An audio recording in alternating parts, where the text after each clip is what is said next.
Question number 19 है students, आपके पास की 250 सेंटीमीटर क्यूब ऑफ 0.2 मोलर आपके पास पोटेशियम सल्फेट है, उसको आपने मिक्स किया है with 250 centimetre cube of 0.2 molar KCl solution. आपने क्या करना है, कैलकुलेट करनी है molar concentration of potassium ions in the solution. तो स्टूडेंट्स आपके पास क्या है कि आपके पास वॉल्यूम आपको अच्छी तरह से पता है, दोनों सोल्यूशंस के वॉल्यूम आपको पता है, मोलैरिटी पता है।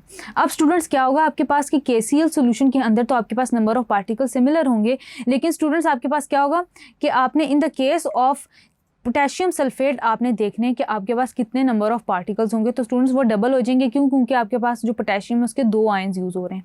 अब स्टूडेंट्स आपने दोनों सॉल्यूशंस को जब मिक्स किया है तो इसका मतलब ये है कि 250 centimetre cube plus 250 centimetre cube आपके पास जो वॉल्यूम है वो डबल होके 500 सेंटीमीटर क्यूब हो जाएगा। अब स्टूडेंट्स आपके पास वॉल्यूम डबल हो गया है, तो आप याद रखिएगा कि मोलैरिटी के केस में आपके पास वॉल्यूम और आपके पास मोलैरिटी इन्वर्सली रिलेटेड है। तो स्टूडेंट्स आप याद रखेंगे कि जब हम इन दोनों को ऐड करेंगे तो आपके पास सोल्यूशन जो वो 0.6 मोलर का बनेगा। लेकिन स्टूडेंट जब हमने इन दोनों को ऐड कर लिया है तो क्या होगा कि आपके पास क्योंकि वॉल्यूम डबल हो गया है तो स्टूडेंट्स आपके पास जो मोलैरिटी है वो हाफ हो जाएगी, यानी कि स्टूडेंट जो सपोजिटली आपके पास 0.6 मोलर सोल्यूशन बनना चाहिए था वो आपके पास बनेगा 0.3 मोलर सोल्यूशन।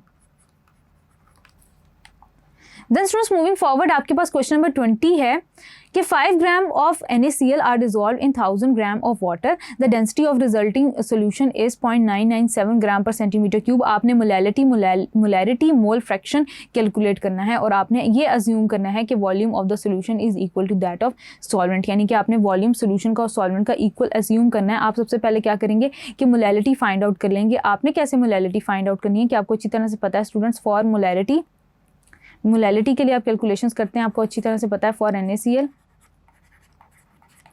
आपने कैलकुलेशन करनी है, डायरेक्ट करते हैं स्टूडेंट्स हम कैलकुलेशंस। मोलैरिटी आपने कैलकुलेट करनी है, यानी कि स्टूडेंट्स 5 को आपने डिवाइड कर देना है mass of solute divided by molar mass 58.5 into 1 by volume of solution students आपके पास, यानी कि आपने सॉल्वेंट का मास लेना है इन किलोग्राम, तो आपके पास ये 1 आ जाता है।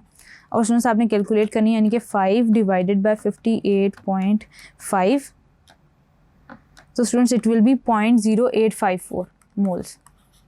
ये स्टूडेंट्स आपके पास आ गई मोलैरिटी, यानी कि इतने मोलर हो गया ये। मूविंग फॉरवर्ड स्टूडेंट्स हम क्या करते हैं कि हम मोलैरिटी कैलकुलेट कर लेते हैं इस केस में। फॉर मोलैरिटी, अब स्टूडेंट्स मोलैरिटी के केस में ये होगा कि हमें डेंसिटी गिवन है रिजल्टिंग सोल्यूशन की। हमने इस डेंसिटी को स्टूडेंट्स याद रखिएगा, इसको हमने कन्वर्ट करना है, ग्राम पर सेंटीमीटर क्यूब है स्टूडेंट्स, इसको हमने कन्वर्ट कर देना है, क्योंकि स्टूडेंट्स हमें जो है हमें गिवन है मोलैरिटी के अंदर कि हमने सोल्यूशन के साथ डील करना है। तो स्टूडेंट्स याद रखिएगा कि आपके पास मास ऑफ सॉल्वेंट जो है, यहाँ पे मास ऑफ सॉल्वेंट ये स्टूडेंट्स आपके पास कितना है, ये आपके पास है तकरीबन 1000 ग्राम्स, क्योंकि मोलैरिटी की केस में हम वॉल्यूम ऑफ सोल्यूशन से डील करते हैं। ये आपके पास आ गया स्टूडेंट्स 1000 ग्राम्स। देन स्टूडेंट्स आपके पास मास ऑफ सॉल्वेंट आ गया, मास ऑफ सोल्यूट आपके पास आ जाता है 5 ग्राम्स। दोनों को ऐड करेंगे, टोटल आप कैलकुलेट करेंगे, यानी कि मास ऑफ सोल्यूशन स्टूडेंट्स आपके पास आ जाता है 1005 ग्राम्स। देन स्टूडेंट्स आपने क्या करना है कि मास और डेंसिटी को मल्टीप्लाई करेंगे तो आप क्या करेंगे, पूरे सोल्यूशन की आपको वैल्यू आ जाएगी, यानी कि स्टूडेंट्स आपने वॉल्यूम कैलकुलेट करना है। तो स्टूडेंट्स मास है आपके पास, इसको आपने डेंसिटी से मल्टीप्लाई कर देना है 0.997, 1005 मल्टीप्लाई बाय 0.997, तो स्टूडेंट्स आपके पास ये आ जाएगा 1,001.985। तो स्टूडेंट्स आपके पास ये ग्राम पर सेंटीमीटर क्यूब में आ गया। लेकिन स्टूडेंट्स आप क्या करेंगे कि इसको डेसीमीटर क्यूब में जब कन्वर्ट कर देंगे तो आपके पास वैल्यू आ जाएगी 1.001,985। तो स्टूडेंट्स आपके पास ये इसमें डिफरेंस आ जाएगा कि आपके पास ये ग्राम पर सेंटीमीटर क्यूब की जगह ग्राम पर डेसीमीटर क्यूब आ जाएगा। देन स्टूडेंट्स आपने क्या करना है कि आपके पास ये वॉल्यूम आ गया है, अब आपने कैलकुलेशन करनी है।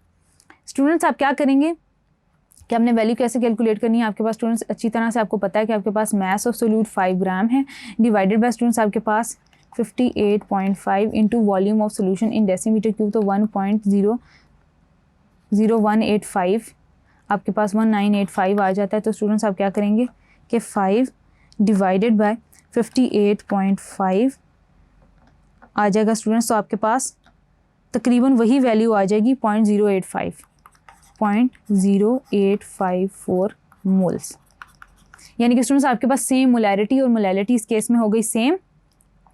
देन स्टूडेंट्स आगे चलते हैं, हमने क्या करना है, अब हमने कैलकुलेट करना है mole fraction of this whole solution, यानी कि आपने सोल्यूशन इसकी मोल फ्रैक्शन अलग अलग कैलकुलेट करनी है। स्टूडेंट्स आप सबसे पहले आपको पता है number of moles of NaCl आपको पता है कितने हैं। देन स्टूडेंट्स आपने क्या करना है, number of moles of water आपके पास 1000 ग्राम है तो वो आपके पास 55 आ जाएंगे, दोनों को आप कर लेंगे ऐड।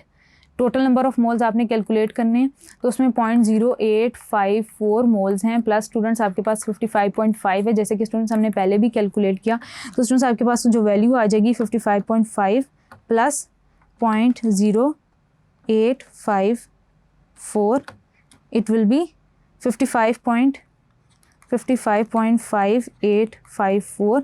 तो ये आपके पास टोटल नंबर ऑफ मोल्स हो गए। फॉर अब आप स्टूडेंट्स कैलकुलेशंस करेंगे फॉर NaCl, यानी कि आपने कैलकुलेट करनी है NaCl की मोलैलिटी। तो स्टूडेंट्स आप क्या करेंगे कि नंबर ऑफ मोल्स उसके कैलकुलेट करेंगे divided by 55.5854। Then students water के लिए कैलकुलेशन करेंगे तो आपके पास वैल्यू आ जाएगी 55.5 डिवाइडेड बाय 55.5854। तो स्टूडेंट्स आपके पास जो वैल्यूज़ आएंगी वो आपके पास मोल फ्रैक्शंस के इक्वल होंगी। 0.0854 divided by 55.5854, it will be equal to 1.536। Then students आपके पास आ जाती है वाटर के लिए क्या वैल्यू आएगी 55.5 divided by 55.5854, it will be equal to 9.936। 9.9। Students हम दोनों के लिए वैल्यूज़ कैलकुलेट करेंगे। स्टूडेंट्स आपके पास आ जाती है 0.08554 divided by 55.5854, it will be equal to about 1.536। Then students आपके पास वैल्यू आ जाती है वाटर के लिए आपने कैलकुलेट करनी है 55.5 divided by 55.5854, it will be equal to 0.9984। तो स्टूडेंट्स ये आपके पास मोल फ्रैक्शन के लिए वैल्यू आ जाती है। Thank you.